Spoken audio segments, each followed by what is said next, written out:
혹시 여러분도 이런 적 있으신가요? 길을 걷다 우연히 마음에 드는 소품샵을 발견했습니다. 그런데 유리창 너머로 슬쩍 들여다보니 손님이 한 명도 없습니다. 사장님은 입구 쪽을 향해 가만히 앉아 계시고요.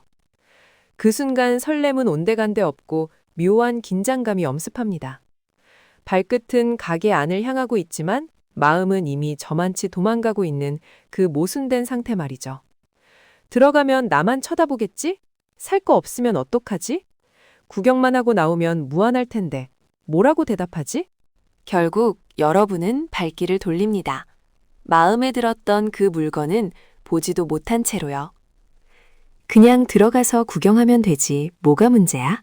하지만 우리 같은 사람들에게 손님 없는 가게는 단순히 비어있는 공간이 아닙니다.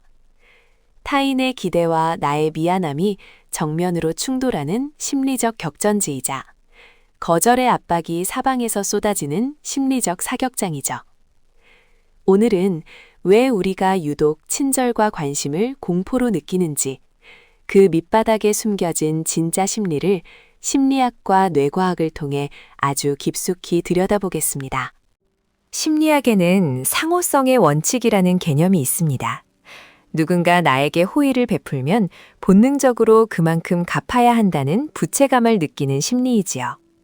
이건 인류가 문명을 이루며 서로를 돕기 위해 뇌에 각인시킨 생존 공식이기도 합니다. 손님이 많은 가게에서는 이 호의가 n분의 1로 분산됩니다.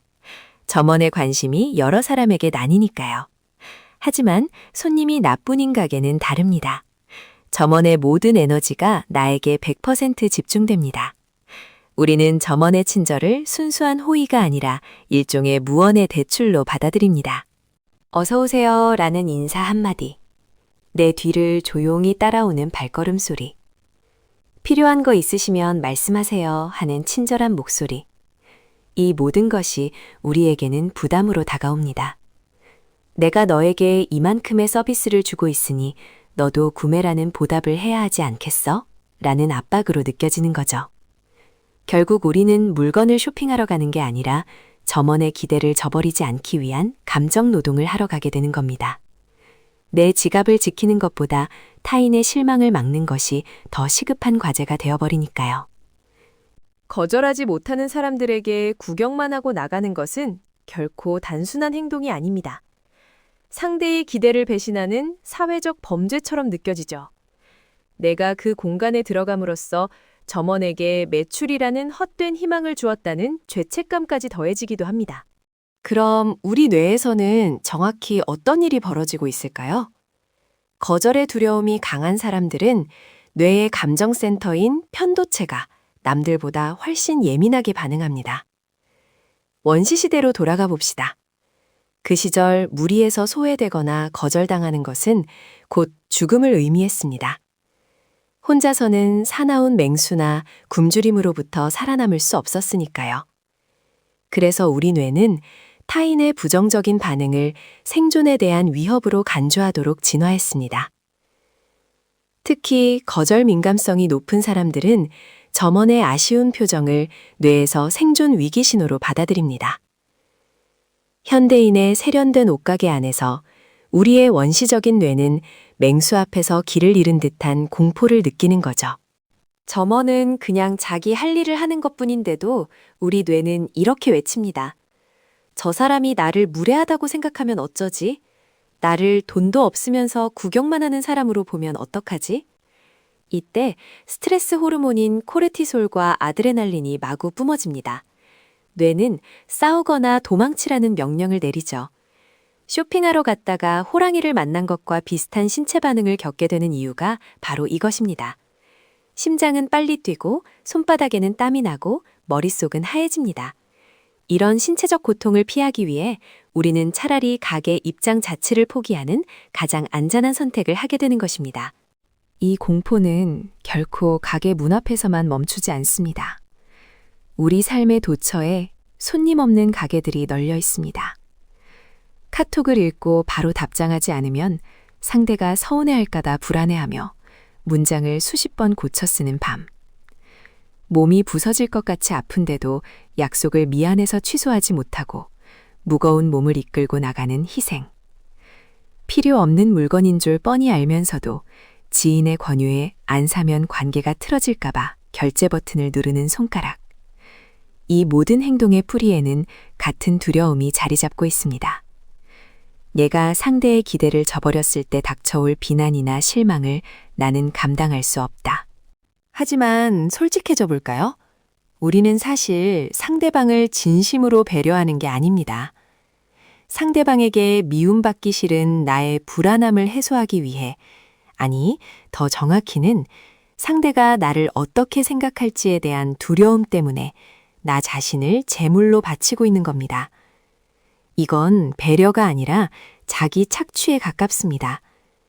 내가 편해지기 위해 내 마음을 먼저 희생시키는 것이니까요. 그렇다면 이 감옥에서 어떻게 탈출할 수 있을까요? 거창한 변화는 필요 없습니다. 오늘부터 딱 1mm만 바꿔보세요. 첫째, 거절을 보류로 바꾸는 언어 습관입니다. 가게를 나갈 때 죄 지은 사람처럼 고개를 숙이지 마세요. 대신 이렇게 말해보세요. 정말 예쁜데 제가 생각했던 거랑 조금 달라서요. 조금만 더 고민해보고 올게요. 이건 거절이 아니라 나의 기준을 지키는 신중한 선택입니다. 점원 입장에서도 당신이 미안해하며 도망치듯 나가는 것보다 훨씬 명확하고 기분 좋은 피드백입니다. 당신은 나쁜 손님이 아니라 신중한 구매자일 뿐입니다. 둘째, 미안해를 고마워로 바꿔보세요. 약속을 미룰 때 미안해, 내가 이랬다 저랬다 해서 라고 사과하고 있지 않나요? 대신 이렇게 말해보세요. 내 사정 이해해줘서 정말 고마워. 네가 배려해준 덕분에 푹 쉬고 최상의 컨디션으로 만날 수 있겠어. 사과는 관계를 수평에서 수직으로 만들지만 감사는 관계를 더 단단하고 대등하게 만듭니다. 미안해하는 대신 감사를 표하면 상대도 나를 배려한 아주 멋진 사람이 됩니다. 셋째, 타인의 실망에 대한 권리를 인정하세요. 세상 모든 사람이 나를 좋아할 수는 없습니다. 내가 거절했을 때 상대가 실망하는 건 그 사람의 권리이지 결코 나의 책임이 아닙니다. 그 사람의 실망까지 신경 쓰지 마세요. 그건 그 사람이 스스로 소화해야 할 감정의 몫입니다. 여러분은 여러분의 마음을 지키는 데에만 집중하세요. 손님 없는 가게 앞에서 망설였던 당신의 그 예쁜 마음을 저는 잘 압니다. 당신은 타인의 기분을 상하게 할까봐 노심초사할 만큼 참 따뜻하고 섬세한 사람입니다. 하지만 그 따뜻함을 남에게만 주느라 정작 당신의 마음이 차갑게 식어가고 있진 않나요? 타인에게 친절하기 위해 나 자신을 너무 소홀히 대하고 있지는 않나요?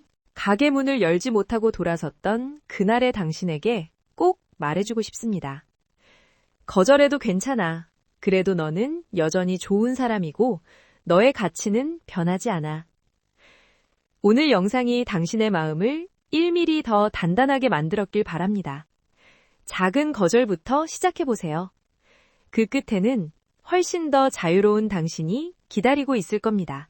다음 시간에도 무례한 세상에서 내 마음을 지키는 더 깊은 심리학 이야기로 돌아오겠습니다. 구독과 좋아요는 저에게 큰 힘이 됩니다. 지금까지 1mm 심리학이었습니다.